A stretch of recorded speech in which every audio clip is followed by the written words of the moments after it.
আমল করব বেশি, শুনবো কম, আমল করব বেশি। কারণ আমরা যে মাহফিল আসছি, এই মাহফিল আমাদের জীবনের শেষ মাহফিল হতে, এই মাহফিল থেকে বাড়িতে যাইতে পারবো কিনা কোনো গ্যারান্টি আছে ভাই? নাই। আমি ওমর ফারুক সিদ্দিকী এখান থেকে আমার দেশে যাইতে পারবো কিনা কোনো গ্যারান্টি আছে?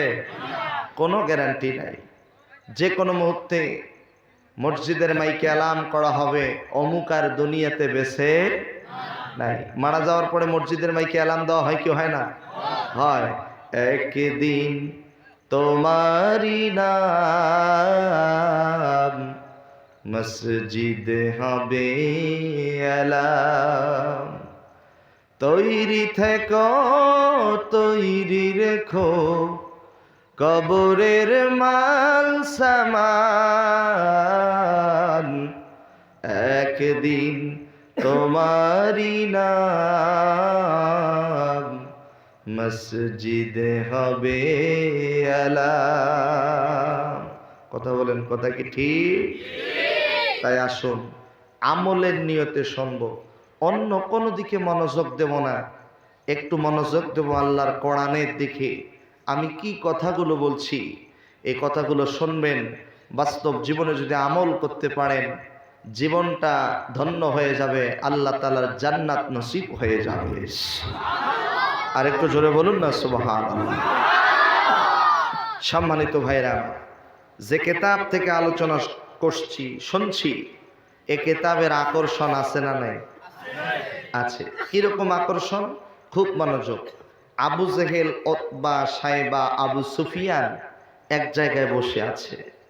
এমত অবস্থায় একজন ফকির, একজন ভিক্ষুক আবু জেহেলকে ডাক দিয়া বলতেছে, চাচা, ও চাচা, আপনাকে দুইটা সুসংবাদ দেওয়ার আছে। এক নাম্বার সুসংবাদ হলো আল্লাহ রব্বুল আলামিন আমি মুহাম্মদকে গোটা পৃথিবীবাসীর জন্য রহমত স্বরূপ পাঠিয়েছে। ওমা আরসালনাকা ইল্লা রাহমাতাল লিল আলামিন। আল্লাহ তাআলা গোটা পৃথিবীবাসীর জন্য রহমত স্বরূপ পাঠিয়েছেন। নবীজি শুধু রহমতের নবী নয়, নবী হচ্ছে বরকতের নবী। নবী কেমন বরকতের নবী? ও আসামের ভাইরা, যদি জানা থাকে একটু জবান খুলে বলেন তো, নবীজির মায়ের নাম কি ছিল? আমেনা। জোরে বলেন, নবীজির মায়ের নাম কি? আমেনা। নবীজির মা আমেনা বলেন, আমার সন্তান মোহাম্মদ যখন আমার গর্ভে চলে এসেছে, আমি প্রচন্ড রোদের মধ্যে গেলাম, লক্ষ্য করে দেখি আমার মাথার উপরে আসমান থেকে কে যেন ছায়া বর্ষণ করতেছে। আমি পাথরের মধ্যে পা রাখার সাথে সাথে লক্ষ্য করে দেখি পাথরগুলো পর্যন্ত মোমের মতো গলে যাচ্ছে। কাটার মধ্যে পা রাখার সাথে সাথে কাটাগুলো পর্যন্ত মা আমেনার জন্য ফুলের বিছানা হয়ে যাচ্ছে। আর একটু জোরে বলবেন না সুবহানাল্লাহ। শুধু কি তাই? আমরা কিন্তু সবাই মায়ের পেটের মধ্যে ছিলাম। আপনাদের এলাকায় লক্ষ্য করে দেখবেন, যে মা প্রেগনেন্ট হয়, যে মা গর্ভবতী হয়, ওই মায়ের পেটটা কিন্তু স্বাভাবিক থেকে অস্বাভাবিক হয়ে যায়, বড় হয়ে যায়। বিশ্বনবীজির মা আমেনা বলেন, আমার সন্তান যতদিন পর্যন্ত আমার পেটের মধ্যে ছিল, আমার পেটটা ছিল স্বাভাবিক, অস্বাভাবিক হয় নাই। প্রতিটি সন্তান মায়ের গর্ভের মধ্যে যখন চলে আসে, মায়ের কলিজার মধ্যে পা দিয়া লাথি মারে। আমার দিকে তাকান, মেডিকেল সায়েন্স বলেন, একটা সন্তান যখন মায়ের গর্ভে চলে আসে, সন্তানের পাগুলো থাকে মায়ের কলিজার দিকে, মাথাটা থাকে মায়ের জরায়ুর দিকে। সন্তানটা মায়ের পেটের মধ্যে আস্তে আস্তে করে বড় হয়, মায়ের কলিজাটা চাপ দিতে দিতে উপরের দিকে উঠতে থাকে। সন্তান যখন মায়ের পেটের মধ্যে পাটা একটু নড়ায়, সরাসরি দুঃখিনী মায়ের কলিজায় লেগে যায়। মা দুঃখিনী সহ্য করতে পারে না। মেডিকেল সায়েন্স বলেন, এক একটা সন্তান মায়ের পেটের মধ্যে লাথি যদি নাও মেরেছে, 5,000 অধিক লাথি মেরেছে। আমি ওমর ফারুক সিদ্দিকীও মাইনাস ছিলাম না। এই যে আমার বাম পাশে হাজী সাহেব, ডান পাশে মিয়া সাহেব, যারাই মায়ের পেটের মধ্যে ছিল, আমরা তো সবাই মায়ের পেটের মধ্যে ছিলাম। আমরা সবাই মায়ের পেটের মধ্যে 5,000 অধিক লাথি দিয়ে এই পৃথিবীতে এসেছি।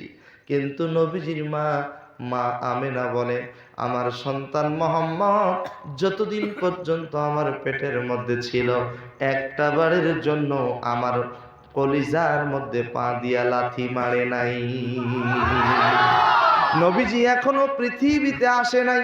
নবী হচ্ছে রহমতের নবী, নবী হচ্ছে বরকতের নবী।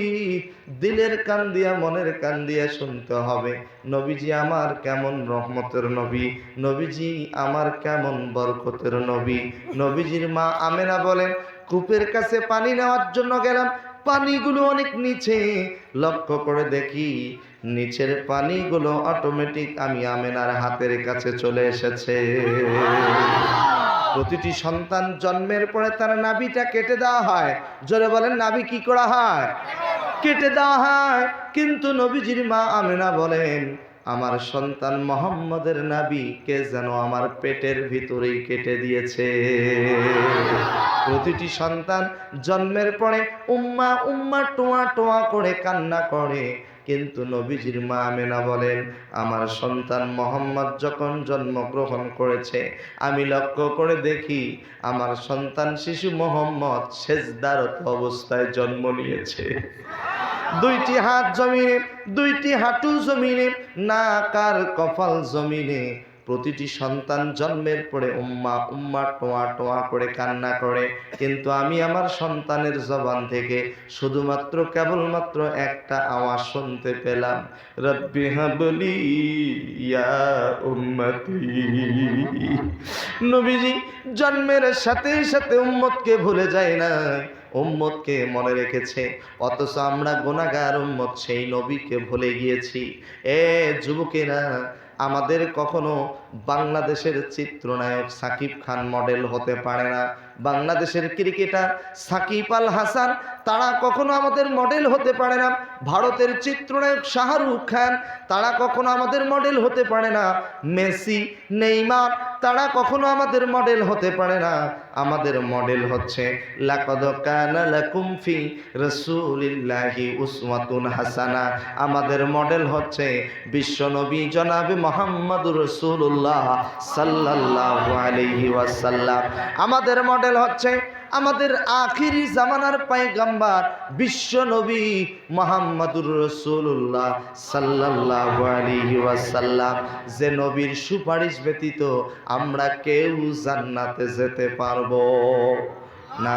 পারবো নাকি? আমি আপনাদের কাছ থেকে জানতে চাই, ওই নবীর প্রতি মহব্বত আছে না নাই? কম না বেশি? আল্লাহ যেন জীবনে একটিবারের জন্য হলেও আল্লাহ তাআলা যেন মক্কা মদিনায় যাওয়ার তৌফিক দান করেন। একটু জোরে বলেন না আল্লাহুম্মা আমিন। কারণ বলেন তো, আপনার আমার নবী শুয়ে আছেন কোথায়? মদিনায়। জোরে বলেন কোথায়? শুধু মদিনায় নয়, সোনার মদিনা। জোরে বলেন কিসের মদিনা? সেই সোনার মদিনাকে কি ভোলা যায়? সোনার মদিনা আমার প্রাণের মদিনা, সবে ভুলিব কিন্তু নবী তোমায় ভুলবো না। বলেন, সবে ভুলিব কিন্তু নবী তোমায় ভুলবো না। ভুলিনি ভুলবো না, ভুলতে পারি না। ভুলিনি ভুলবো না, ভুলতে পারি না। সোনার মদিনা আমার প্রাণের মদিনা, সবই ভুলিব কিন্তু নবী। একটু জোরে বলেন, সবে বলিব কিন্তু নবী। ওই নবীকে ভোলা যাবে? ওই নবী আছেন শুয়ে কোথায়? সোনার মদিনায়। জোরে বলেন কিসের মদিনা? ও ভারতের ভাইরা, আসামের ভাইরা, দিল থেকে মন থেকে বলতে হবে, কারণ রসুল বলেছেন তিনজনের দোয়া কবুল হয়, মুসাফির, মাজলুম, পিতামাতা। আমি গুনাহগার, এই মুহূর্তে কিন্তু মুসাফিরের হালতে আছি। আল্লাহর কাছে দোয়া করি আল্লাহ তাআলা যেন আমাদের সকলকে আজকের এই মাহফিল থেকে গুনাহ মুক্ত জীবন নিয়ে বাড়িতে যাওয়ার তৌফিক দান করেন। আল্লাহ তাআলা যেন আজকের এই মাহফিলকে কবুল করেন। আল্লাহ তাআলা যেন জীবনে একটিবারের জন্য হলেও সোনার মদিনায় যাওয়ার তৌফিক দান করেন। যাদের সোনার মদিনায় যেতে মন চায় একটু জবান খুলে আমার সাথে পড়েন, মনে বড় আশা ছিল যাব মদিনায়। জোরে, মনে বড়। মাইক অপারেটর কই, তাড়াতাড়ি আসো। জোরে, মনে বড় আশা সালাম আমি করব গিয়ে। জোরে, সালাম আমি নবীজি রওজায়, মনে বড় আশা। মনে বড় আশা ছিল। ওই যে ডুব ডুব শব্দ যেন না হয়, ডাবল যেন না হয়। জোরে, মনে বড় আশা ছিল যাব মদিনা। আল্লাহ তুমি আমাদেরকে জীবনে একটিবারের জন্য হলেও যাওয়ার তৌফিক দান করো। জোরে বলেন আল্লাহুম্মা আমিন। তাহলে একটু জবান খুলে বলেন তো, আমাদের মডেল, আমাদের আদর্শকে বিশ্বনবী জনাবে মুহাম্মদুর রাসূলুল্লাহ সাল্লাল্লাহু আলাইহি সাল্লাম, ওই নবী হচ্ছে আমাদের মডেল, ওই নবী হচ্ছে আমাদের আদর্শ। নবীজি সাহাবীদের সাথে উত্তম আচরণ করেছেন, নবীজি খাদেমের সাথে উত্তম আচরণ করেছেন, নবীজি স্ত্রীদের সাথে উত্তম আচরণ করেছেন, নবীজি ছোট ছোট বাচ্চাদের সাথে উত্তম আচরণ করেছেন। আল্লাহর নবী রাহমাতাল লিল আলামিন তিনি মুরব্বীদের সাথে উত্তম আচরণ করেছেন। বলেন না সুবহানাল্লাহ। ওই নবী হচ্ছে আমাদের মডেল, ওই নবী হচ্ছে আমাদের আদর্শ। আমার প্রিয় ভাইয়েরা, আবু জেহেল এক জায়গায় বসে আছে। আবু জেহেলের কাছে নবীজি গিয়ে বলছেন, চাচা দুইটা খুশির সংবাদ, মনে আছে না নাই? এক নাম্বার খুশির সংবাদ, আল্লাহ পাক গোটা পৃথিবীবাসীর জন্য আমি মুহাম্মদকে রহমত হিসেবে পাঠিয়েছেন। নাম্বার দুই নাম্বারে আল্লাহ পাক রব্বুল আলামিন আমি মুহাম্মদের উপরে পবিত্র কোরআন আল কারীম নাজিল করেছে। আর একটু জোরে বলেন না আল্লাহু আকবার। আমার প্রিয় ভাইয়েরা, নবীজি ডাক দিয়ে বলেন, ইয়া আল্লাহর নবী ডাক দিয়ে বলেন, চাচা আমি কোরআন তেলাওয়াত করব, কোরআন তেলাওয়াতের শোনার জন্য আপনাকে দাওয়াত দিয়ে গেলাম। নবীজি আবু জেহেল, উতবা, সাইবা, আবু সুফিয়ান এক জায়গায় বসে আছে। নবীজি কোরআনের দাওয়াত দিয়ে চলে গেল। খুব মনোযোগ, বুখারী শরীফের হাদিস। আল্লাহর নবীজি দাওয়াত দিয়ে চলে গেল। রাত যখন গভীর হয়ে গেল, নবীজি নামাজে দাঁড়িয়ে গেলেন। নামাজে কোরআন তেলাওয়াত করতেছেন। আবু জেহেল মনে মনে বলে, আমার ভাতিজা মোহাম্মদ, সে তো কখনো মিথ্যা কথা বলে না, কারণ সে হচ্ছে আল আমিন, সত্যবাদী। বলেন না সুবহানাল্লাহ। সে তো কখনো মিথ্যা কথা বলবে না। আমার ভাতিজা মোহাম্মদ কোরআন তেলাওয়াত করবে। আসলে কোরআন কেমনে তেলাওয়াত করে, কোরআনটা কোন কিতাবে একটু শুনে আসি। তিনি কি করেছেন, গভীর রাত্রে আল্লাহর নবীজি এই ঘরে কোরআন তেলাওয়াত করে, ওই ঘরের এক কর্নারে গিয়া এতিমের মতো দাঁড়িয়ে দাঁড়িয়ে আল্লাহর নবীর কণ্ঠে কোরআন তেলাওয়াত শুনতেছে। উতবা মনে মনে চিন্তা করেন, মুহাম্মদ কোরআনের দাওয়াত দিয়েছে, কোরআন কেমনে তেলাওয়াত করে আমি একটু শুনে আসি। আপনারা যদি আমার কথা বুঝে থাকেন তাহলে বলেন তো, একটা ঘরের কয়টা কর্নার থাকে? 4টা। এক কর্নারে দাঁড়িয়েছেন আবু জেহেল, আর এক কর্নারে গিয়ে দাঁড়িয়েছেন উতবা, আর এক কর্নারে দাঁড়িয়েছেন সাইবা, আর এক কর্নারে দাঁড়িয়েছেন আবু সুফিয়ান। আবু সুফিয়ান তখনও পর্যন্ত ইসলাম ধর্ম কবুল করে নাই। প্রত্যেকেই নবীর ঘরে চতুর্দিকে দাঁড়িয়ে দাঁড়িয়ে মহাগ্রন্থ আল কোরআন তেলাওয়াত শুনতেছে। আবু জেহেল বলে, কোরআন তেলাওয়াত শুনতে শুনতে এত বেশি মুগ্ধ হয়ে গিয়েছি, কোন দিকে ফজরের ওয়াক্ত হয়ে গিয়েছে আমরা টের পাই নাই। আবু জেহেল মনে মনে বলে, একটু পরেই অন্ধকার থেকে আলো হয়ে যাবে, মক্কার যদি কোনো মানুষ দেখতে পায় তাহলে কালকে বলবে, দেখো দেখো আবু জেহেল দিনের বেলা ভাতিজা মোহাম্মদের সাথে শত্রুতা করে, রাতের বেলা হাত মিলাইছে। কথা কোন ঠিক কিনা? এই জন্য তিনি কি করলেন, আর থাকা যাবে না, তিনি বাড়ির দিকে রওনা করলেন। পেছন দিক থেকে রওনা করেছেন উতবা। সামনে দেখেন একজন কে যেন হেঁটে যায়, ডাক দিয়া বলে, দাঁড়াও। আবু জেহেল দাঁড়িয়েছে, দুইজনে মুখামুখি। আবু জেহেল ডাক দিয়া বলে, উতবা তুমি কই গিয়েছিলা? উতবা ডাক দিয়া বলে, ও নেতা, আপনি কই গিয়েছিলেন? কেউ কারো কথা বলে না, চোরের মন পুলিশ পুলিশ বলে না কেন? চোরের মন পুলিশ পুলিশ। একটা এক্সাম্পল দিলে আপনারা বুঝতে পারবেন। এক লোক 2 নম্বরে ঔষধ সাপ্লাই দেয়। আপনাদের ইন্ডিয়ার কথা বলছি না, আমার দেশের কথা বলছি। 2 নম্বরে ঔষধ সাপ্লাই দেয়। তার মা অসুস্থ। কর্মচারী ডাক দিয়া বলে, স্যার আমাকে 2 দিনের ছুটি দেন, আমার মাকে দেখতে যাব। 2 দিনের ছুটি নিয়ে মাকে দেখতে গেছে। মা অসুস্থ, 1 সপ্তাহ পর আসছে। আসার পরে বলতেছে, স্যার আমার মা বেশি অসুস্থ হয়েছিল, এই জন্য আরো 5 দিন লেট হয়ে গেছে, ক্ষমা করে দেন। এবার ডাক্তার বলছে, তোমার কোনো ক্ষমা নাই, তোমার চাকরি suspend. I say get out. তোমার চাকরি সাসপেন্ড, তুমি চলে যাও। বলতেছে, স্যার এবারের জন্য ক্ষমা করে দেন, মাফ করে দেন। কয় না, কোনো মাফ হবে না। অফিস থেকে বের হয়ে এসে জানালার কাছে এসে বলতেছে, স্যার আমাকে তো চাকরি দিলেন না, আমিও সিদ্ধান্ত নিয়েছি আপনার চাকরি আর করব না। কিন্তু স্যার আপনি কোন কোন দোকানে 2 নাম্বারি ওষুধ সাপ্লাই দেন, এটা কেউ না জানলে আমি ভালো করে জানি স্যার। এই কথা যখন বলেছে তখন বলতেছে, আরে পাগল, কে বলছে তোর চাকরি গেছে? তোর চাকরি ঠিক আছে, তোর চাকরি যায় নাই। চোরের মন, জোরে বলতে হবে, চোরের মন। আবু জেহেল ডাক দিয়া বলে, উতবা তুমি কই গিয়েছিলা? উতবা ডাক দিয়া বলে, আমার নেতা আপনি কই গিয়েছিলেন? কেউ বলে না। এক পর্যায়ে ওই জায়গায় চলে আসছে সাহেবা, আবু সুফিয়ান। 4 জনের জবান থেকে একসঙ্গে বের হয়ে গিয়েছে, আমরা মোহাম্মদের বাড়িতে কোরআন তেলাওয়াত শোনার জন্য গিয়েছিলাম। আর একটু জোরে বলেন না, আল্লাহু আকবার। আবু জেহেল ডাক দিয়া বলে, সর্বনাশ, আমরা হইলাম মক্কার বড় বড় নেতা, আমরাই মক্কায় নেতৃত্ব দেই, আমরাই কোরআন তেলাওয়াত শোনার জন্য এসেছি। এই কথা যদি প্রচার হয়ে যায় আমাদের নেতাগিরি আর থাকবে না।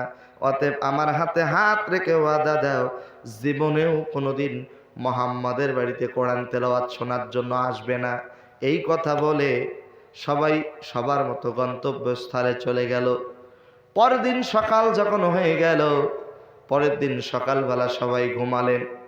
রাত্রি যখন হয়ে গেল, আবু জেহেল মনে মনে বলে, গতকাল রাত্রে আমার ভাতিজা মোহাম্মদের জবান থেকে কোরআন তেলাওয়াত শুনেছি, এত ভালো লেগেছে, এত মজা লেগেছে, আমি আজকেও যাব। তিনি পূর্বের দিনের ন্যায় চলে আসছে কোরআন তেলাওয়াত শোনার জন্য। সাহেবা মনে মনে চিন্তা করে, গতকাল রাত্রে আমার বড় নেতা ওয়াদা দিছে, ও তো যাবে না, ছোট ছোট নেতারা ওয়াদা দিছে, তারাও তো যাবে না, আজকেও তো চান্স, আমি আজকেও যাব। বলেন না ইনশাআল্লাহ? এইভাবে প্রতিদিন পূর্বের দিনের ন্যায় সবাই কোরআন তেলাওয়াত শোনার জন্য এসেছে। আল্লাহ তাআলার কি মজেজা দেখেন, আল্লাহর কিতাব মহাগ্রন্থ আল কোরআন। আবু সুফিয়ান আর বাড়িতে আসতে পারে নাই। আবু সুফিয়ান কোরআনের আকর্ষণে নবীজির দরজার মধ্যে গিয়ে নক করেছে। নবীজি দরজা খুলে দিয়েছে, ডাক দিয়া বলে, ইয়া রাসূলুল্লাহ, ইয়া হাবিবাল্লাহ, আমি আর দেরি করতে চাই না। যেই ধর্মে এত সুন্দর শ্রেষ্ঠ কিতাব মহাগ্রন্থ আল কোরআন, যেই ধর্মে এত সুন্দর নবী, আমি এই মুহূর্তে আপনার কাছে কালেমা পড়ে মুসলমান হতে চাই। সঙ্গে সঙ্গে নবীজির হাতে হাত রেখে ইসলাম ধর্ম কবুল করে নিলেন। লা ইলাহা ইল্লাল্লাহু মুহাম্মাদুর রাসূলুল্লাহ। লা ইলাহা। মাইকের কোনো শব্দ পাচ্ছি না ভাই, আমার গলা টেনে নিচ্ছে। জোরে লা ইলাহা, গরম পানি আছে? লা ইলাহা সুবহানাল্লাহ আলহামদুলিল্লাহ লা ইলাহা, লা ইলাহা ইল্লাল্লাহ মুহাম্মাদুর রাসূলুল্লাহ। একটু সকলে বলুন না সাল্লাল্লাহু আলাইহি ওয়াসাল্লাম। আমি আপনাদের কাছ থেকে জানতে চাচ্ছি, আপনাদের কি কষ্ট হচ্ছে? আমার কথা কি বোঝা যায়? সবাই বলেন আলহামদুলিল্লাহ। আচ্ছা, এই যে দেখেন আবু জেহেল এক জায়গায় বসে আছে, একজন ফকির। ফকির চেনেন আপনারা? এই যে ভিক্ষা করে তাকে কি বলে? ফকির। একজন ফকির এসে বলতেছে, আল্লাহর হস্তে আমার কিছু ভিক্ষা দেন। আবু জেহেল বলে, দেখো তোমাকে ভিক্ষা দেবো, ভিক্ষা দেওয়ার মতো সামর্থ্য আমার কাছে নাই, তবে তোমাকে একটা পরামর্শ দিতে চাই, মসজিদে হারামের সামনে চলে যাও। আবার সাউন্ড বক্সের সাউন্ড কমায় দাও ভাই। আপনাদের ভারতে একটা সমস্যা কি জানেন? আপনারা মাইক দেন অনেক দূরে দূরে, আর যেখানে আলোচনা হবে এখানে সেটিং বাদ দেন। আমাদের দেশে দেখবেন আমরা যখন কথা বলি স্পষ্টভাবে সব শোনা যায়, আর মাইকটাই হলো মেইন। আলহামদুলিল্লাহ, যেভাবে আছে এভাবে থাক, আর নষ্ট করিয়েন না। যেভাবে আছে এইভাবেই থাক, বলেন আলহামদুলিল্লাহ। আমার প্রিয় ভাই, আলোচনা করতেছিলাম, আবু জেহেল এক জায়গায় বসে আছে, একজন ফকির গিয়া বলতেছে, আল্লাহর রাস্তায় আমার কিছু ভিক্ষা দেন, সাহায্য দেন। আবু জেহেল লাগ দিয়া বলে, শোনো, তোমাকে ভিক্ষা দেব, ভিক্ষা দেওয়ার মতো সামর্থ্য আমার কাছে নাই, তবে একটা পরামর্শ দিতে চাই। মসজিদে হারামের সামনে চলে যাও, ওইখানে গিয়ে দেখবা নবীজির প্রিয় সাহাবী হযরত আলী বসে আছে। আলীর কাছে অনেক টাকা আছে, পয়সা আছে। আলী তোমাকে পর্যাপ্ত পরিমাণ দান করে দিবে। আল্লাহর বান্দা ফকির সহজ সরল মনে চলে আসছে মসজিদে হারামের সামনে। আসার পরে দেখে হযরত আলী রাদিয়াল্লাহু তাআলা আনহু সেখানে বসে আছে। আলীকে ডাক দিয়া বলে, আলী, ও আলী, আল্লাহর ওয়াস্তে তুমি আমারে কিছু সাহায্য দাও। এই কথা বলার সাথে সাথে হযরত আলীর দিকে লক্ষ্য করে দেখে হযরত আলীর দু চোখের কণা বেয়ে বেয়ে টপ টপ করে পানিগুলো জমিনে পড়তেছে। ডাক দিয়া বলে, আলী, তোমার কাছে চাইলাম সাহায্য, তোমার চোখে পানি কেন? হযরত আলী কেঁদে কেঁদে বলেন, ও আল্লাহর বান্দা, তুমি আমার কাছে সাহায্য চেয়েছো, অথচ আমি আলী আজকে কয়েকদিন থেকে অনাহারে পড়ে আছি।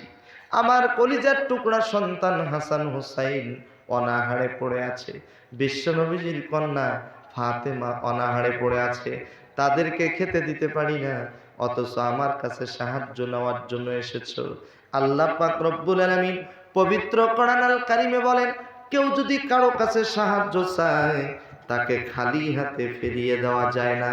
সে যদি খ্রিস্টান, বৌদ্ধ, হিন্দু, অন্যান্য ধর্ম অবলম্বীও হয়, তাদেরকে কিন্তু খালি হাতে ফিরিয়ে দেওয়া যাবে না। আল্লাহ রব্বুল আলামিন বলেন, ওয়া আতাল মালা আলা হুব্বিহি যাওইল কুরবা ওয়াল ইয়াতামা ওয়াল মাসাকিনা ওয়াবনাস সাবিল ওয়াসাইলিনা ওয়াফির রিকাব।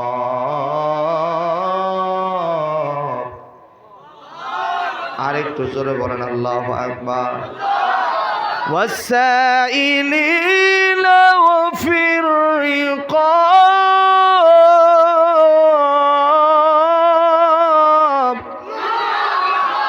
কেউ যদি কারো কাছে হাত পাতে তাকে খালি হাতে ফিরিয়ে দেওয়া যাবে না। জবান খুলে বলেন ঘোষণা কার? আমার প্রিয় ভাইয়েরা, একটু দিলের কান দিয়া, মনের কান দিয়া শুনতে হবে। হযরত আলী রাদিয়াল্লাহু তাআলা আনহু তার ঠোঁট দুটো নড়ায়া নড়ায়া কি যেন তেলাওয়াত করে আল্লাহর বান্দার হাতের মধ্যে ফু দিয়েছে। হাতের মুষ্টিটা এইভাবে বেঁধে দিয়েছে। ডাক দিয়া বলেন, ও আল্লাহর বান্দা, এই হাতের মুষ্টিটা খুলবা না ততক্ষণ, আবু জেহেল তার দল বাহিনীর সামনে যাবা না যতক্ষণ। আল্লাহর বান্দা ফকির সহজ সরল মনে চলে গেছে। হযরত আলীর কথা মতো আবু জেহেলের সামনে গিয়া যখনই হাতের মুষ্টিটা খুলে দিয়েছে, হাতের মুষ্টি খোলার সাথে সাথে মারাত্মক একটা ঘটনা ঘটেছে। আমি আপনাদের কাছ থেকে জানতে চাই, হাতের মুষ্টি খোলার সাথে সাথে কি ঘটনা ঘটলো? জবান খুলে বলেন তো, জানার প্রয়োজন আছে না নাই? আরো জোরে বলেন, আছে না নাই? আমার ভাইরা, ও যুবক ভাইরা, মুরব্বী বাবাজিরা, আমার দিকে তাকান। হাতের মুষ্টি খোলার সাথে সাথে কি ঘটনা ঘটলো আমি অবশ্যই বলবো। এই এলাকায় মা বোনেরা আছে না নাই? তারা কি আমার কথাগুলো শুনতেছে? তারা শুনতেছে। তাহলে একটু জবান খুলে বলতে হবে, আল্লাহ পাক 10 প্রকার নারীকে ভালোবাসেন। একটু জবান খুলে বলেন তো, আল্লাহ তাআলা কয় প্রকার নারীকে ভালোবাসেন? আল্লাহ তাআলা 10 প্রকার নারীকে ভালোবাসেন এবং 6 প্রকার নারীকে আল্লাহ তাআলা নিজ হাতে জাহান্নামে দিয়ে দেবেন। নাউজুবিল্লাহ বলেন। আর একটা পয়েন্টের উপরে কথা বলবো।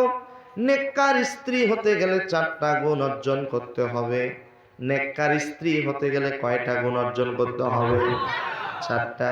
নেককার স্বামী হতে গেলে 4টা গুণ অর্জন করতে হবে। খুব মনোযোগ দিয়ে শুনতে হবে। আমার কিন্তু এই মাইকে কথা বলে খুব কষ্ট হচ্ছে, খুবই কষ্ট। আমরা সাউন্ড বক্সে কথা বলি না, হর্নে কথা বলি। আপনাদের কি শুনতে কষ্ট হচ্ছে? বোঝা যায় তো? আমার কষ্ট হোক, আপনারা বুঝতে পারলেই আলহামদুলিল্লাহ বলেন। আলহামদুলিল্লাহ। আমার প্রিয় ভাইয়েরা, খুব মনোযোগ দিয়ে শুনতে হবে, খুবই মনোযোগ দিয়ে শুনতে হবে। আমি যে পয়েন্টগুলো বললাম, 1 নম্বরে বলেন তো, কয় প্রকার নারীকে আল্লাহ তাআলা ভালোবাসেন? 10 প্রকার। নাম্বার 2, বলেন তো, কয় প্রকার নারীকে আল্লাহ তাআলা নিজ হাতে জাহান্নামে দিবেন? নাম্বার 3, বলেন তো, নেককার স্ত্রী হতে গেলে কয়টা গুণ অর্জন করতে হবে? নেককার স্বামী হতে গেলে কয়টা গুণ? নেককার স্বামী যদি হতে চান 4টা গুণ অর্জন করতে হবে। বলেন ইনশাআল্লাহ। এবং ইহুদি মহিলাদের বৈশিষ্ট্য হলো 7টা। জোরে বলেন, কয়টা? 7টা। সর্বশেষ একটা পয়েন্টের উপরে কথা বলবো। সন্তানের প্রতি মা বাবার 14টি অধিকার আছে। জীবিত থাকাকালীন 7টা, মৃত্যুর পরে 7টা। জীবিত থাকাকালীন কয়টা? মৃত্যুর পরে 7টা। যে পয়েন্টগুলো বললাম, বলেন তো, খুবই গুরুত্বপূর্ণ পয়েন্ট। এই পয়েন্টগুলো আমাদের মুখস্থ করতে হবে, বাস্তব জীবনে আমল করতে হবে। আমি বিশেষ করে যুবকদেরকে বলবো, যুবকেরা একটু জবান খুলে বলেন তো, কয় প্রকার নারীকে আল্লাহ তাআলা ভালোবাসেন? নেককার স্ত্রী হতে গেলে কয়টা গুণ? নেককার স্বামী হতে গেলে কয়টা গুণ? ইহুদি মহিলাদের বৈশিষ্ট্য যেন কয়টা? 7টা। কয় প্রকার নারীকে আল্লাহ তাআলা জাহান্নামে দিবেন? কয় প্রকার? 6 প্রকার। সন্তানের প্রতি মা বাবার কতটি অধিকার আছে? 14টি। জীবিত থাকাকালীন কয়টা? মৃত্যুর পরে? অনেকেই বলে, আমার মা মরে গিয়েছে, আমার বাবা মরে গিয়েছে, আজকের থেকে দায়িত্ব কর্তব্য শেষ। না, আপনি যতদিন বেঁচে আছেন ততদিন পর্যন্ত আপনার মা বাবার প্রতি আপনার দায়িত্ব কর্তব্য রয়েছে। একটু জোরে বলেন না আল্লাহু আকবার। সম্মানিত ভাইয়েরা আমার, আমি আমার পয়েন্টগুলো বলবো, বলার আগে আলোচনা করতেছিলাম, মনে আছে কিনা বলেন তো, আমাদের আদর্শকে, আমাদের মডেল হচ্ছে বিশ্বনবী জনাবে মুহাম্মদুর রাসূলুল্লাহ সাল্লাল্লাহু আলাইহি ওয়াসাল্লাম। চিৎকার দিয়া বলেন না সুবহানাল্লাহ। আমাদের মডেল জনাবে মুহাম্মদুর রাসূলুল্লাহ সাল্লাল্লাহু আলাইহি ওয়াসাল্লাম। তিনি স্ত্রীদের সাথে উত্তম আচরণ করেছেন। নবীজি সাল্লাল্লাহু আলাইহি সাল্লাম সাহাবীদের সাথে উত্তম আচরণ করেছেন। নবীজি খাদেমের সাথে উত্তম আচরণ করেছেন। নবীজির 8 বছরের একজন খাদেম ছিল, বয়স মাত্র 8 বছর, নাম হলো হযরত আনাস। জবান খুলে বলেন, কি নাম? কি ব্যাপার, চাচা কই যায়? চাচা আসতেছেন? আইসা। ভাতিজা বললাম না, চাচাই বললাম। যাও যাও যাও, তাড়াতাড়ি আসো। বলেন আলহামদুলিল্লাহ। কষ্ট হয়েছে নাকি? ভাতিজারে কি চাচা বলা যায় না? বলেন আলহামদুলিল্লাহ। আর এই যে চাচারে কি বেটা বলা যায় না? যায় তো? আচ্ছা আচ্ছা, বলেন আলহামদুলিল্লাহ। ভাতিজারে চাচা আর চাচারে ভাতিজা বেটা, আলহামদুলিল্লাহ। আমরা সবাই কি ভাই ভাই? আমরা সবাই শ্বশুরও কি? শ্বশুরও ভাই হয়? ভাই এক মমিন আর এক মমিন পরস্পর ভাই ভাই, বলেন আলহামদুলিল্লাহ। এই যে আমার বাংলাদেশে আগামীকাল নির্বাচন, শ্বশুর দাঁড়াইছে, জামাই স্লোগান দিছে আমার ভাই তোমার ভাই, কয় অমুক ভাই অমুক ভাই। কথা বলছেন নাকি? আমার শ্বশুরকে কি বলতেছে? ভাই বলতেছে। আল্লাহ হেফাজত করুন, জোরে বলুন আল্লাহ আমিন। আপনাদের কষ্ট হচ্ছে না তো? আমার কথা বোঝা যাচ্ছে তো? তাহলে সবাই একটু জোরে বলেন তো আল্লাহু আকবার। পছন্দ হয়নি? যুবকের মতো লিল্লাহে থাকবে। দিন ইসলাম, দিন ইসলাম, মাশাআল্লাহ, বলেন আলহামদুলিল্লাহ। এই যে হাতের মুষ্টির কথা মনে আছে? এই হাতের মুষ্টি খোলার সাথে সাথে কি ঘটনা ঘটলো জানার দরকার আছে না নাই? নেককার স্ত্রী হতে গেলে কয়টা গুণ? নেককার স্বামীর কয়টা গুণ? কয় প্রকার নারীকে আল্লাহ তাআলা ভালোবাসেন? কয় প্রকার নারীকে আল্লাহ তাআলা জাহান্নামে দেবেন? ইহুদি মহিলাদের বৈশিষ্ট্য কয়টা? সন্তানের প্রতি মা বাবার কতটি অধিকার আছে? জীবিত থাকাকালীন কয়টা? মৃত্যুর পরে কয়টা? মাশাআল্লাহ, দেখি টাটকা শ্রোতা, সব মনে রাখছে। বলেন আলহামদুলিল্লাহ। আল্লাহ আমাদেরকে আমল করার তৌফিক দান করুন। আপনারা যদি উঠা বসা করেন, মন খারাপ করেন, মাথা নড়াচড়া করেন, তাহলে কিন্তু আমি টের পাবো। আমি কিন্তু ওইরকম বক্তা না। আমাদের বাংলাদেশে এক বক্তা চোখ বন্ধ করে ওয়াজ করতেছে, 30 মিনিট পর চোখ খুলে দেখে সামনে কোনো শ্রোতা নেই, বাম পাশে একজন বসে আছে। তো বলতেছে সবাই চলে গেল আর একজন আল্লাহওয়ালা বসে রইল। তো যিনি বসে আছে তিনি বলতেছে হুজুর আমি আল্লাহওয়ালা না, আমি মাইকওয়ালা, দয়া করে মাইকটা ছেড়ে দেন, আমিও চলে যাই। তো এই জন্য আমি কিন্তু চোখ বন্ধ করে ওয়াজ করা বক্তা না, আমি চোখ কান খোলা রাখতেছি, কে কে বসে আছে, কে কে নড়াচড়া করতেছে। আল্লাহ তাআলা সকলকে যেন হেফাজত করেন। একটু জোরে বলবেন না আল্লাহ আমিন। কথা বুঝতে কষ্ট হচ্ছে না তো? আচ্ছা বলেন, আমাদের আদর্শ, আমাদের মডেল, আমার সাথে পড়েন, জনাবে মুহাম্মদুর রাসূলুল্লাহ সাল্লাল্লাহু আলাইহি ওয়াসাল্লাম। নবীজি খাদেমের সাথে উত্তম আচরণ করেছেন।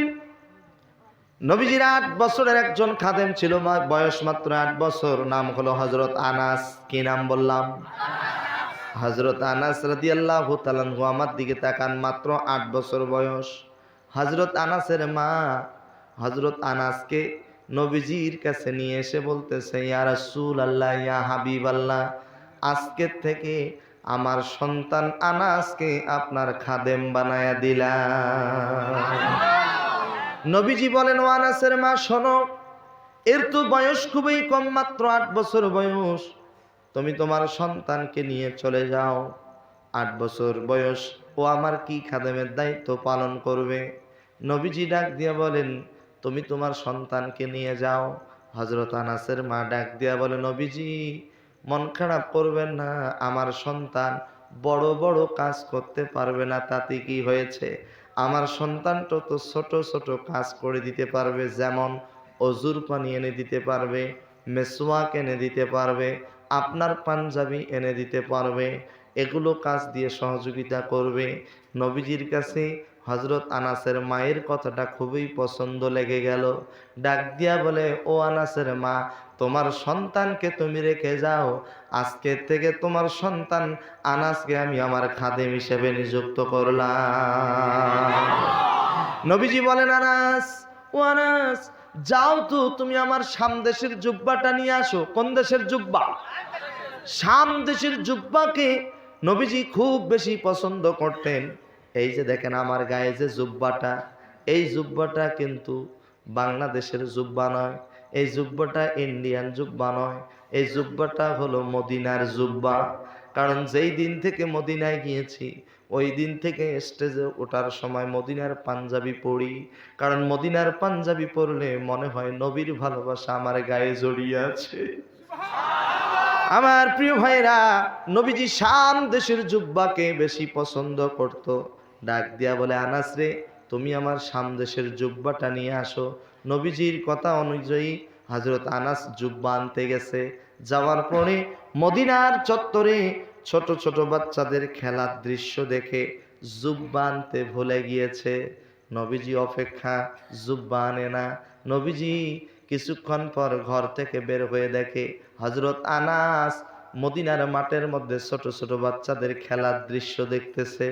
নবীজি হযরত আনাসের দিকে তাকায় একটা মুস্কি হেসে দিলেন। মুস্কি হেসে দেওয়ার সাথে সাথে হযরত আনাসের মনে পড়ে গেল, আহারে নবীজি আমাকে জুব্বা আনতে বলেছে, দেরি করে নাই, সঙ্গে সঙ্গে জুব্বা এনে নবীজির হাতে দিয়েছে। হযরত আনাস বলেন, আমি পরবর্তীতে নবীজির 10 বছর খেদমত করার সুযোগ পেয়েছি। কয় বছর? 10 বছর পরবর্তীতে খেদমত করার সুযোগ পেয়েছি।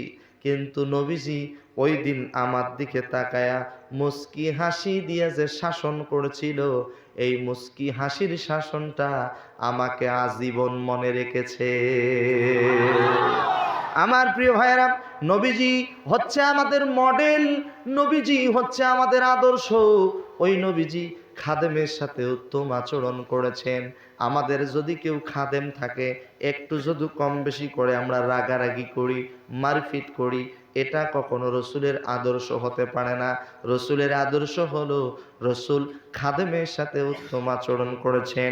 নবীজি সাহাবীদের সাথে উত্তম আচরণ করেছেন। একটু জোরে বলেন না আল্লাহু আকবার। নবীজি সাল্লাল্লাহু আলাইহি সাল্লাম তিনি সাহাবীদের সাথে উত্তম আচরণ করেছেন। নবীজি সাহাবীদেরকে নিয়ে একসাথে খেজুর খায়। জোরে বলেন কি খায়? নবীজি খেজুর খাচ্ছে। নবীজির পাশে বসেছেন নবীজির জামাই, যদি নাম জানা থাকে বলেন তো কি নাম? হযরত আলী রাদিয়াল্লাহু তাআলা আনহু। হযরত আলী তিনি কি করতেছে?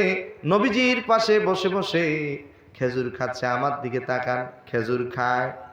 খেজুর খায়, বিচিগুলো সামনে রাখে এবং হযরত বিশ্বনবী জনাবে মুহাম্মদ রাসূলুল্লাহ সাল্লাল্লাহু আলাইহি ওয়াসাল্লাম তিনি খেজুর খাচ্ছে, বিচিগুলো সামনে না রেখে হযরত আলীর সামনে রাখে। খেজুর এক পর্যায়ে খাওয়া শেষ হয়ে গেছে। প্রতিটা সাহাবীর সামনে অল্প বিচি, হযরত আলীর সামনে ডাবল বিচি, নবীজির সামনে কোনো বিচি, কোনো আটি নাই। যখন খেজুর খাওয়া শেষ, এবার ডাক দিয়া বলে, ইয়ার খেজুর খাওয়া যখন শেষ, নবীজি ডাক দিয়া বলে, আমার সাহাবীরা দেখো, আমার আল্লাহ তাআলা একটা জামাই দিয়েছে, খাদক জামাই, খালি খায় আর খায়। সবার সামনে অল্প বিচি, আমার জামাইয়ের সামনে ডাবল বিচি।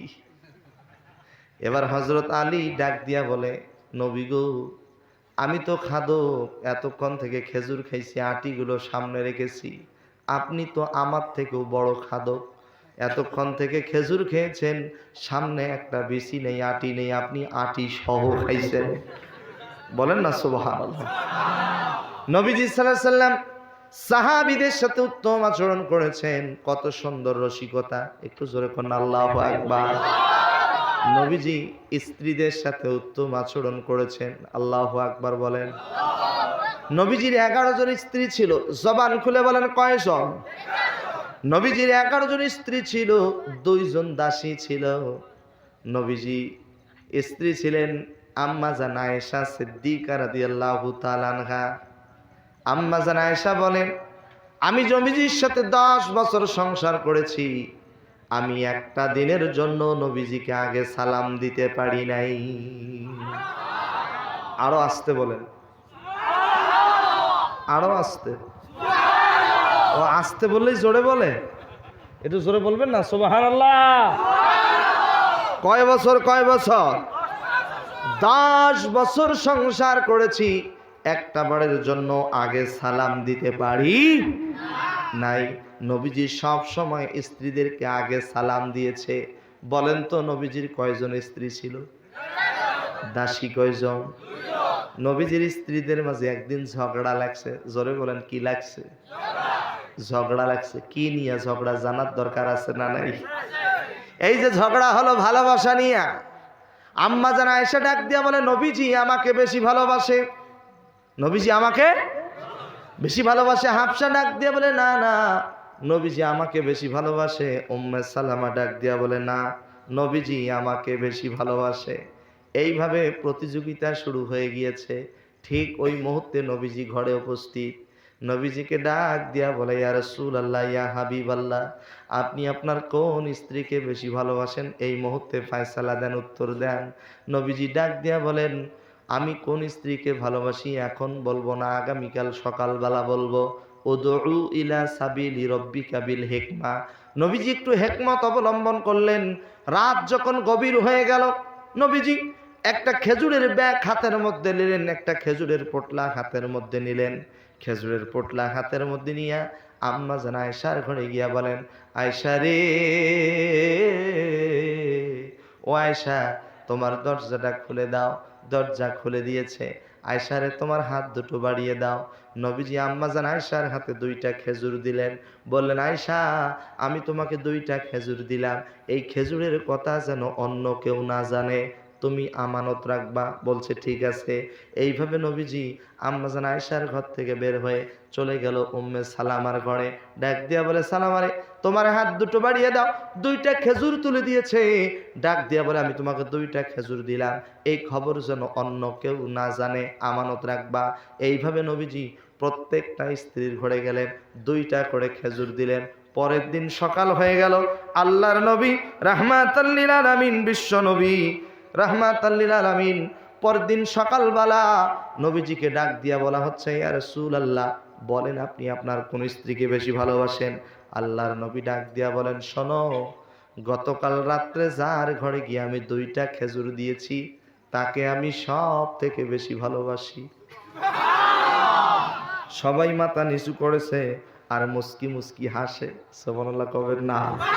আরেকটু জোরে বলেন না, আল্লাহু আকবার। কারণ সবাইকে কয়টা করে দিছে? কথা বোঝেন নাই মনে হয়? কয়টা? নবীজি বলেন, যাকে 2টা দিয়েছি তাকে আমি সব থেকে বেশি ভালোবাসি। একটু জোরে বলেন না, আল্লাহু আকবার। নবীজি সাল্লাল্লাহু আলাইহি সাল্লাম বলেন, আমি তাকে সব থেকে বেশি ভালোবাসি যাকে আমি 2টা খেজুর দিয়েছি। বলেন না, আল্লাহু আকবার। নবীজি সাল্লাল্লাহু আলাইহি সাল্লাম তিনি স্ত্রীদের সাথে উত্তম আচরণ করেছেন। বলেন না, আল্লাহু আকবার। আমার প্রিয় ভাইরা, আপনাদের কাছ থেকে জানতে চাই, একটু জবান খুলে বলেন তো, রসুলের আদর্শ যদি অন্তরে থেকে থাকে, স্ত্রীদের সাথে উত্তম আচরণ করার দরকার আছে না নাই? এ ছেলে কই যায়? বসেন না, বলেন আলহামদুলিল্লাহ। কষ্ট হচ্ছে নাকি আপনাদের? আলোচনা কি চলবে? না না, দুর্বল হয়েছেন। একটু জোরে বলেন, আলোচনা কি চলবে? কতক্ষণ চলবে? কয়টা? 12টা। আমি যদি বলি ফজর, কত রাত কত দিকে চলে গেছে। আজকে রাতটা না হয় কোরআনের জন্য দিয়ে দিলাম। কি কয়? সাহস নাই? সাহস নাই? আছে আছে আছে। চলবে চলবে। কতক্ষণ চলবে? রাজি আছেন তো ইনশাল্লাহ? কারা কারা 2 হাত তুলে দেখায়া দাও। নারে তাকবীর, লিল্লাহে তাকবীর। সবাই 2 হাত উঠাইছেন, আমি কিন্তু উঠাইনি। হাজী সাহেবও উঠাইছে না, আমি কিন্তু হেকমত করে 2 হাত উঠাইনি, বুঝছেন? কারণ আমি সারা রাত থাকবো না। আপনারা সারা রাত বসে থাকেন, আমার কোনো আপত্তি নেই, কোনো আফসোস নাই। তবে আলহামদুলিল্লাহ, আপনারা নিয়ত করার সাথে সাথে সারা রাত কোরআন শুনলে যেরকম সোয়াব হতো, আল্লাহ পাক সেরকম সোয়াব আপনার আমার আমল নামায় দিয়ে দেবেন। আর একটু জোরে বলবেন না? চলবে তো ইনশাল্লাহ? বলেন না ইনশাল্লাহ? কারণ কার কখন মৃত্যু হবে আমরা কি বলতে পারবো? আমার মরণ আসিবে কখন কেউ তো জানে না, আমি মরে গেলে আমায় তোমরা ভুইলা যাইও না, আমি মরে গেলে আমায় তোমরা ভুইলা যাইও না, আমার মরণ আসিবে কখন। এই দুনিয়ায় চিরজীবন থাকার জায়গা না, অন্ধকার কবর যে আমার আসল ঠিকানা। সবাই রেখে আমায় চলে যাবে, সঙ্গী হবে না। সবাই রেখে আমায় চলে যাবে, সঙ্গী হবে না। আমার মরণ আসিবে কখন? মা বাবা কবর মাঝে মা বাবাকে দেখা যাবে না। দেখবো যাকে তিনি হলেন শাহে মাদিনা। ও ভাই বুঝবো সেদিন কোরআন ছাড়া আপন কেহ না। ও ভাই বুঝবো সেদিন নবী ছাড়া আপন কেহ না। কথা বলেন ঠিক কিনা? প্রতিদিন আপনাকে আমাকে কবরের মাটিগুলো ডাকতেছে, কারণ কার কখন মৃত্যু হবে বলা যাবে না।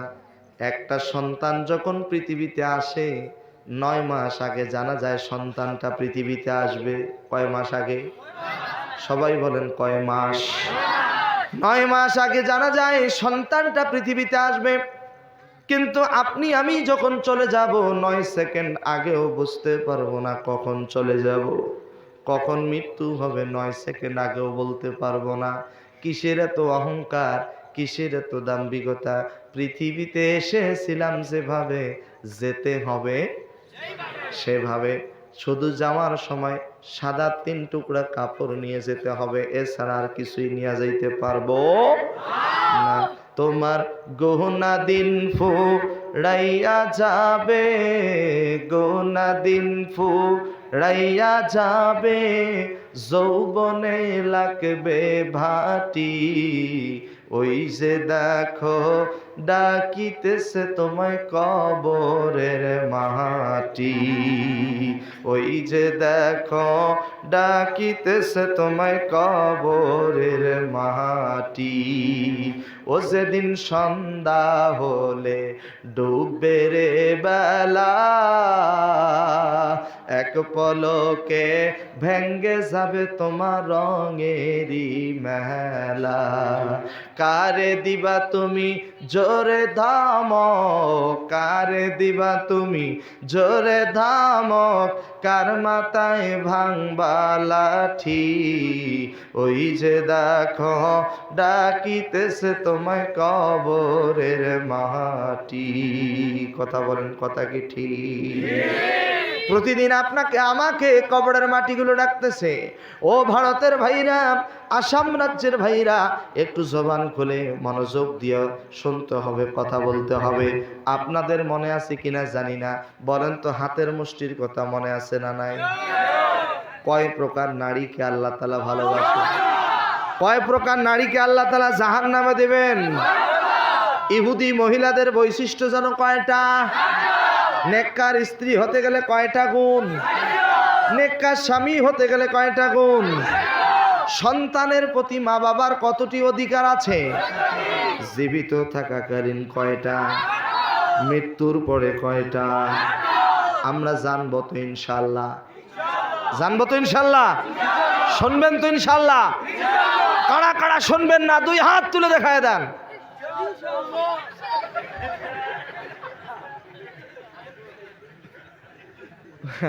তাহলে সবাই হাত উঠেছে, সবাই উঠায় নাই, কিছু হাত উঠেছে। আমি বলছি শুনবেন না কারা কারা? আল্লাহ, এদিকে হাত উঠেছে। যাই হোক, ওটা অন্তর থেকে উঠেনি, ওটা তালে উঠেছে। কিসে উঠেছে? তালে। আল্লাহ মুখেরটা নেয় না। এই যে আমার দিকে তাকা, আল্লাহ মুখেরটা নেয় না, আল্লাহ সবসময় অন্তরেরটা নেন। বলেন না সুবহানাল্লাহ। ইন্নাল্লাহা আলিমুম বিযাতিস সুদূর।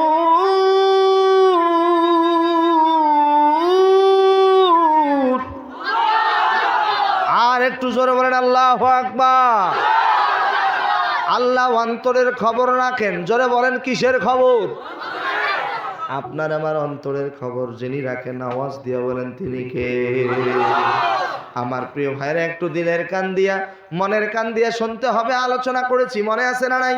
নবীজি খাদেমের সাথে উত্তম আচরণ করেছে, নবীজি সাহাবীদের সাথে উত্তম আচরণ করেছে, নবীজি সাল্লাল্লাহু আলাইহি সাল্লাম তিনি স্ত্রীদের সাথে উত্তম আচরণ করেছেন, এমনকি নবীজি ইয়াতিমের সাথে উত্তম আচরণ করেছেন। বলেন সুবহানাল্লাহ।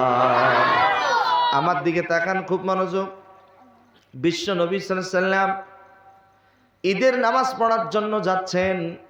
আম্মা জান আয়েশাকে ডাক দিয়া বলে, আয়েশা রে, আজকে তোমার জন্য একটা গিফট নিয়ে আসবো, একটা উপহার নিয়ে আসবো। নবীজি এই কথা বলে ঈদের নামাজ পড়ার জন্য রওনা দিয়েছেন। প্রতিমধ্যে রাস্তায় দেখেন একটা ছোট্ট বাচ্চা, আমার দিকে তাকান, একটা ছোট্ট বাচ্চা চোখের পানি ছেড়ে দিয়া অঝোর নয়নে কান্না করে। নবীজি ডাক দিয়া বলে, বাবা তুমি কাঁদো কেন? বাচ্চাটা ডাক দিয়া বলে, আমি কেন কাঁদি এই কথা মুহাম্মাদুর রাসূলুল্লাহ সাল্লাল্লাহু আলাইহি সাল্লাম নবী ছাড়া অন্য কাউকে আমি বলবো না, কারণ আমি আমার এই কথা নবী ছাড়া কাউকে বলবো না। আল্লাহর নবী ডাক দিয়া বলে, বাবা তুমি যেই নবীকে খুঁজতেছো আমি হইলাম সেই আখিরি পয়গম্বর বিশ্ব নবী জনাবে মুহাম্মাদুর রাসূলুল্লাহ সাল্লাল্লাহু আলাইহি সাল্লাম। ডাক দিয়া বলে, বাবা তুমি কি বলতে চাও তাড়াতাড়ি বলো। আল্লাহর নবী সাল্লাল্লাহু আলাইহি ওয়াসাল্লাম যখন এই কথা বলেছে, ছোট্ট বাচ্চাটা কান্না করে করে বলতেছে, ওগো আল্লাহর নবী, আমার বাবার কিছুদিন আগে ইন্তেকাল হয়েছে। বলেন ইন্না লিল্লাহি ওয়া ইন্না। মৃত্যুর কথা শুনলে কি বলতে হয়? ওয়া ইন্না ইলাইহি রাজিউন। ডাক দিয়া বলে, ওগো নবীজি, আমার বাবা কিছুদিন আগে ইন্তেকাল করেছে। আমার মায়ের অন্য আরেক জায়গায় বিবাহ হয়েছে, কিন্তু আমার নতুন বাবা আমাকে মেনে নেয় না। মেনে না নেওয়ার পরে আমি যখন কান্নাকাটি করতেছিলাম, তখন আমার মা আমাকে কেঁদে কেঁদে বলছে, বাবারে তুমি হইলা ইয়াতিম, আর ইয়াতিমের দুঃখ ওই ইয়াতিম নবী ছাড়া কেউ বুঝবে না রে বাবা। এ বাবা তুমি মুহাম্মদ সাল্লাল্লাহু আলাইহি সাল্লাম নবীজির কাছে যাও, ওই নবীজি তোমার জন্য একটা ফয়সালা দিবে। আমি এই জন্য আমার মায়ের কথা অনুযায়ী আপনার কাছে এসেছি। আমি তো ইয়াতিম, আমি এখন কোথায় যাব, কি করব? নবীজি সঙ্গে সঙ্গে বাচ্চাটাকে কোলের মধ্যে নিয়ে আম্মা জান আয়েশার ঘরের দরজার মধ্যে গিয়ে নক করেছে। ডাক দিয়া বলে, আয়েশা রে, তাড়াতাড়ি দরজাটা খুলে দাও, আমি তোমার জন্য গিফট নিয়ে আসতে চেয়েছিলাম, সেই গিফট উপহার নিয়ে এসেছি। আম্মা জান আয়েশা দরজা খুলে দিয়েছে। লক্ষ্য করে দেখে নবীজির কোলের মধ্যে একটা ছোট্ট বাচ্চা। নবীজি ডাক দিয়া বলে, আয়েশা রে, আজকে যে তোমার জন্য গিফট নিয়ে আসতে চেয়েছিলাম, এটাই হলো তোমার গিফট, এটাই হলো তোমার উপহার। এই বাচ্চাটা আজকের থেকে তোমাকে মা বলে ডাকবে আর আমাকে বাবা বলে ডাকবে। আমার প্রিয় ভাইয়েরা, নবীজি ইয়াতিমের সাথে উত্তম আচরণ করেছেন। নবীজি সাল্লাল্লাহু আলাইহি সাল্লাম তিনি মুরব্বীদের সাথে উত্তম আচরণ করেছেন। আমার আজকের পুরো আলোচনাটা হলো সিরাতের ওপরে আলোচনা, কারণ যেহেতু মাদ্রাসার মাহফিল, এই মাদ্রাসাকে যারা ভালোবাসবেন নবীকে ভালোবাসা হবে, আর নবীকে যারা ভালোবাসবে অমাইয়তির রাসূলা ফাকাদ আতা আল্লাহ, সে ব্যক্তি স্বয়ং আল্লাহকে ভালোবাসবে। আরেকটু জোরে বলেন না আল্লাহু আকবার। এই যে আজকে 4 জন হাফেজে কোরআনের মাথায় পাগড়ি দেওয়া হলো, জোরে বলেন কয়জন? 4 জন হাফেজে কোরআনের মাথায় পাগড়ি দেওয়া হলো। আমি একজন কোরআনের হাফেজ, আল্লাহ পাক কোরআনটা আমাকে হেফজ করার তৌফিক দান করেছেন। তবে দুঃখের বিষয়, আমাদের বাংলাদেশে যখন হাফেজে কোরআনের মাথায় পাগড়ি দেওয়া হয়, তখন হাফেজের বাবাদেরকে স্টেজে ডেকে আনা হয়। হাফেজের মাথায় যখন পাগড়ি দেওয়া শেষ, তখন হাফেজের বাবা যারা, তাদেরকে নিয়ে এসে একটা করে টুপি উপহার দেওয়া হয়। এই যে বিভিন্ন রুমাল, বিভিন্ন গিফট করা হয়। তো আমি যখন কোরআনের হাফেজ হইলাম, 19 জন একসাথে হাফেজ হয়েছি। কয়জন? 19 জন হাফেজে কোরআন একসাথে স্টেজে দাঁড়িয়েছি, সবার মাথায় পাগড়ি, এক এক করে সবার বাবাকে ডাকা হলো। কিন্তু আমি হতভাগা সন্তান, আমার ডানে 9 জন, বামে 9 জন, মাঝখানে হইলাম আমি। কারণ আমার বয়স ছিল খুবই কম, মাত্র 13 মাসে আল্লাহ পাক এই কোরআনটা আমাকে হেফজ করার তৌফিক দান করেছেন। সবাই দেখার জন্য চলে আসে, ডানে 9 জন, বামে 9 জন, মাঝখানে আমি। কিন্তু সবার বাবাকে স্টেজে ডাকা হলো, সবাই এসে সন্তানের পিছনে দাঁড়িয়ে গেল। একজন সন্তানের পিছনে বাবা ছিল না, সেই হতভাগা সন্তানটা ছিলাম আমি। আমার বাবা মাত্র 6 বছর বয়সে মারা গিয়েছে। কান্না করতে করতে অস্থির হয়ে গিয়েছি। আমার ওস্তাদ তিনি সঙ্গে সঙ্গে এসে আমাকে বুকে জড়ায় ধরে বলতেছে, বাবারে, কে বলছে তোর বাবা নাই? আজকের থেকে আমি তোর বাবা, তোর পিছনে দাঁড়িয়ে গেলাম। ওই দৃশ্যটার কথা এখন মনে হলে নবীজির কথা মনে পড়ে যায়। নবীজি ইয়াতিমের সাথে উত্তম আচরণ করেছে, কারণ ইয়াতিমদেরকে দেখলেই ডাক দিয়া বলতো, আয়েশা তোর মা, আমি তোর বাবা। আমার প্রিয় ভাইরা, নবীজি ইয়াতিমের সাথে উত্তম আচরণ করেছেন।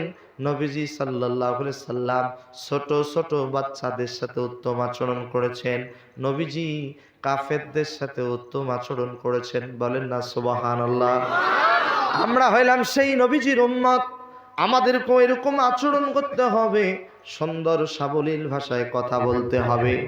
আমি একটা একটা করে সব পয়েন্ট বলবো, আপনাদের পয়েন্টগুলোর কথা মনে আছে না নাই? আছে, সবগুলো শুনবো। আমার প্রিয় বাপজানেরা, যুবক ভাইয়েরা, কার কার মা দুনিয়ার থেকে বিদায় নিয়েছে, মারা গিয়েছে, একটু ডান হাতগুলো তুলে আল্লাহর দরবারে দেখায় দেন। আল্লাহর ফেরেশতারা ভিডিও করতেছে, কার কার মা নাই হাতগুলো একটু সোজা করে দেখাবেন। আল্লাহর ফেরেশতারা ভিডিও করতেছে, কার কার মা মারা গিয়েছে।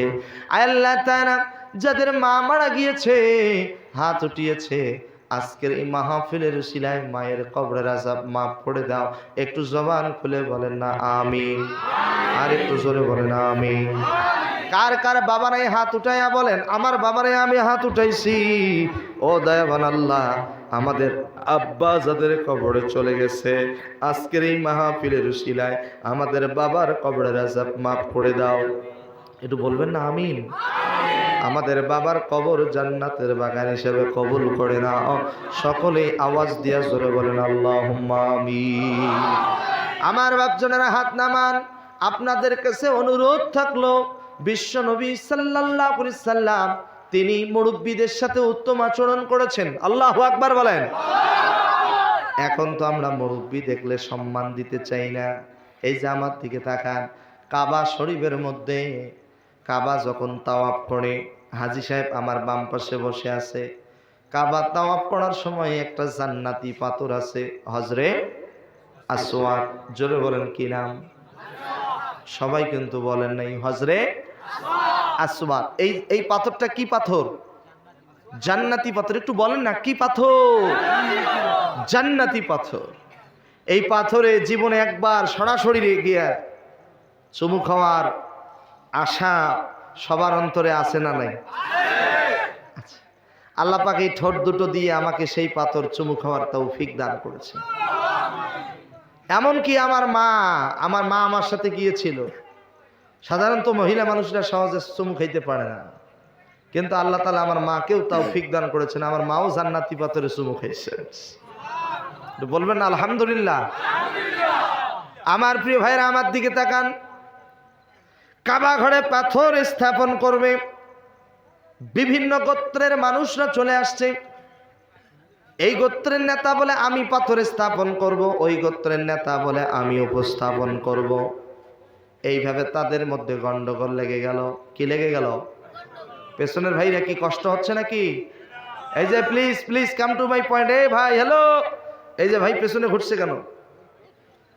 পেছনে ঘোরা যাবে না তো, আমি তো দেখতেছি। এমনিতেই আপনার জায়গাটা একদম শর্ট হয়ে গেছে, একদম ছোট জায়গা। আমি যে মসজিদে জুমা পড়ে, ওই মসজিদে কয়েক হাজার মুসল্লি হয়। তাহলে বোঝেন, এত বড় বড় মাহফিলের সামনে চোখ বন্ধ করি ওয়াজ করা লাগবে। বোঝেন নাই মনে হয়? আল্লাহ হেফাজত করুন। জোরে বলুন আল্লাহুম্মা আমিন। আর একটু জোরে বলেন। আমার প্রিয় ভাইয়েরা খুব মনোযোগ। কাবা ঘরে পাথর স্থাপন করবে, এই নিয়ে তাদের জন্য গন্ডগোল লেগে গেল। আল্লাহ নবী রাহমাতাল লিল আলামিন, দয়ার নবী ডাক দিয়া বলেন, মুরব্বীরা এই ফয়সালা আমি দেব। নবীজি কি সুন্দর ফয়সালা দিলেন, কয়েকটা চাদর নিয়ে আসো। চাদর নিয়ে আসা হলো, চাদরের মধ্যে পাথরটা রাখা হলো। এবার সমস্ত গোত্রের মুরব্বী যারা আছে, নেতা যারা আছে, তাদেরকে বললো, আপনারা চাদর সব চতুর্দিক থেকে আপনারা চাদরটা টেনে ধরেন। সবাই মিলে চাদরটা টেনে ধরলো, এরপরে পাথরটা স্থাপন করলো। নবীজির ফয়সালাটা প্রত্যেকটা মুরব্বির কাছে পছন্দ হয়ে গেল। আরেকটু জোরে বলবেন আল্লাহু আকবার। কাবা ঘর এমন একটি ঘর, কেউ যদি তিনটা জিনিসের দিকে তাকায়, যত তাকাবে আল্লাহ জীবনের গুনাহ মাফ করে দিবেন। এই যে দেখেন আমার দিকে, নাম্বার 1, 1 নাম্বার, আপনি কোরআন পড়তে পারেন আর না পারেন, কোরআনের অক্ষর, কোরআনের আয়াতের দিকে যতক্ষণ পর্যন্ত তাকাবেন ততক্ষণ পর্যন্ত জীবনের গুনাহ মাফ করে দিবেন কে? নাম্বার 2, আমার দিকে তাকান। নাম্বার 2, কেউ যদি তার আব্বা আম্মার দিকে নেক নজরে তাকায়, যতক্ষণ পর্যন্ত আব্বা আম্মার দিকে নেক নজরে তাকাবে ততক্ষণ পর্যন্ত আল্লাহ তাআলা তার জীবনের গুনাহ মাফ করে দিবেন। নবীজি বলছেন, কেউ যদি তার আব্বা আম্মার দিকে নেক নজরে একবার তাকায়, একটা কবুল হওয়া হজের সব আল্লাহ পাক তার আমলনামায় দিয়ে দেবে। একজন সাহাবী প্রশ্ন করলেন, ইয়া রাসূলুল্লাহ, কেউ যদি তার আব্বা আম্মার দিকে 100 বার তাকায় তাহলে কি হবে? নবীজি বলেন, 100 বার যদি নেক নজরে তাকায়, 100 কবুল হওয়া হজের সব আল্লাহ তাআলা তার আমলনামায় দিয়ে দেবে। এই জন্য আমি আপনাদের কাছ থেকে জানতে চাই, ও যুবকেরা, ও মুরব্বীরা, আব্বা আম্মার দিকে নেক নজরে তাকানোর দরকার আছে না নাই? মা বাবার দিকে তাকালে জীবনের গুনাহ মাফ করে দেয় কে? অনেক যুবক আছে ওই মাকে সহ্য করতে পারে না, বাবাকে সহ্য করতে পারে না, মাকে গালি দেয়, বাবাকে গালি দেয়। কথা কন না কেন? অনেক মা আছে, অনেক সন্তান আছে, মাকে সহ্য করতে পারে না। এই যুবকেরা, মায়ের সাথে সুন্দর আচরণ করতে হবে, কারণ নবীজি বলেছেন, মা, তোমার বাবা তোমার জন্য জান্নাত, তোমার মা তোমার বাবা তোমার জন্য জাহান্নাম। মা বাবার খেদমত করবা, আল্লাহর জান্নাতে চলে যাবা। আব্বা আম্মাকে দুঃখ কষ্ট দিবা, জাহান্নাম ছাড়া কোনো উপায় থাকবে না। মা মা মা বলে ডাক দিলে বলেন তো কলিজায় শান্তি লাগে কি লাগে না? লাগে। এই জন্য কবি কত সুন্দর করে বলেন, মা ডাকতে এতই মধুর, বারবার ডাকতে মনে চায়, মা বলে ডাক দিলে মনে শান্তি পাওয়া যায়। মা নাই গৃহে যার, সংসার অরণ্যতা, দেখিলে মায়ের মুখ ভুলে যায় সব দুঃখ। এ যুবক, আমার দিকে তাকাও, জীবনে আর কোনোদিন দেখা হবে কিনা জানি না, এই দেখা জীবনের শেষ দেখা হতে পারে, এই মাহফিল জীবনের শেষ মাহফিল হতে পারে। একটু পরেই মোনাজাত করে দিব, সবাই তো নিজ নিজ গন্তব্যে চলে যাবেন। তবে যাওয়ার আগে কিছু নসিহাত শুনে যান। যাদের মা বেঁচে আছে, মারে কখনো কষ্ট দিয়েন না। যাদের বাবা বেঁচে আছে, বাবারে কখনো কষ্ট দিয়েন না, কারণ মা বাবার মতো আপন পৃথিবীতে কেউ হয় না। একটা সন্তান যখন মায়ের গর্ভে চলে আসে, মায়ের পেটটা স্বাভাবিক থেকে অস্বাভাবিক হয়ে যায়। সন্তানের পাগুলো থাকে মায়ের কলিজার দিকে, সন্তানের মাথাটা থাকে মায়ের জড়ের দিকে। সন্তানটা আস্তে আস্তে করে বড় হয়, মায়ের কলিজাটা চাপ দিতে দিতে উপরের দিকে উঠতে থাকে। সন্তানটা যখন মায়ের পেটের মধ্যে পাটা একটু নড়ায়, সরাসরি দক্ষিণী মায়ের কলিজায় লেগে যায়। এইভাবে এক একটা সন্তান মায়ের পেটে 5000-এর অধিক লাথি মেরেছে, তবে 3টা লাথি এমন ভাবে দিয়েছে জীবনেও কোনোদিন কোনো মা ভুলতে পারে না। সন্তান যখন পৃথিবীতে আসার সময় হয়ে যায়, এত জোরে লাথি মারে, মা দুঃখিনী চিল্লায় বলে, বিষ খাবো, আত্মহত্যা করবো, ব্যথা সহ্য করতে পারি না। দ্বিতীয়বার যখন আঘাত দিয়েছে, দ্বিতীয়বার আঘাত দেওয়ার সাথে সাথে মায়ের জরায়ুর নিচ দিয়া হাফ বালতির মতো রক্ত জমিনে পড়ে গিয়েছে। এই জন্য নবীজি বলেন, যে মা সন্তান প্রসব করতে গিয়া মারা যাবে, ওই মায়ের মৃত্যু আল্লাহর দরবারে শহীদের কাতারে কবুল হয়ে যায়। তৃতীয়বার যখন মায়ের কলিজা আঘাত দিয়েছি, মায়ের কলিজাটা ছিদ্র হয়ে গেছে। বিশ্বাস যদি না হয় আমার দিকে তাকান, যে মায়ের নরমালে সন্তান ডেলিভারি হয়েছে, ওই মায়ের কলিজা পরীক্ষা করে দেখবেন, কালো কালো ছোট ছোট দাগ দেখা যায়। এই দাগটাই হলো সেই দাগ, সন্তান যখন মায়ের কলিজা আঘাত করেছে, মায়ের কলিজাটা ছিদ্র হয়ে গেছে। সন্তান যখন বিপদে পড়ে, পশু পাখি জানার আগে জানে আগে মায়, টেলিফোন করার আগে জানে আগে মায়। কেমনে টের পায়? মায়ের কলিজাটা যন্ত্রণা করে, তখনই মা বুঝতে পারে আমার সন্তানটা বিপদে পড়েছে। এ যুবক, পৃথিবীর সকলকে ফাঁকি দেওয়া যায়, কিন্তু জনম দুঃখিনী মাকে কখনো ফাঁকি দেওয়া যায় না। ওই মা অনেকেরই কবরে চলে গেছে, ওই বাবা অনেকেরই কবরে চলে গেছে। মা বাবা রুহের মাগফিরাতের জন্য আপনারা জানেন আজকের এই মাহফিলটা হলো একটা মাদ্রাসার মাহফিল। একটু জবান খুলে বলেন তো কিসের মাহফিল? মাদ্রাসার মাহফিল। আপনি আমি থাকবো না, কিন্তু এই মাদ্রাসার ঘর কিয়ামত পর্যন্ত থাকবে। বলেন না ইনশাআল্লাহ? আরেকটু জোরে বলেন না ইনশাআল্লাহ? এই জন্য শ্রেষ্ঠ নবীর শ্রেষ্ঠ উম্মত হইলাম আমরা, শ্রেষ্ঠ নবীর শ্রেষ্ঠ উম্মত হইলাম আমরা। শ্রেষ্ঠ উম্মতের মাঝে আমি দেখতে চাই গর্বিত মায়ের গর্বিত সন্তান কে আছেন? এই মাদ্রাসার ঘরকে যারা ভালোবাসে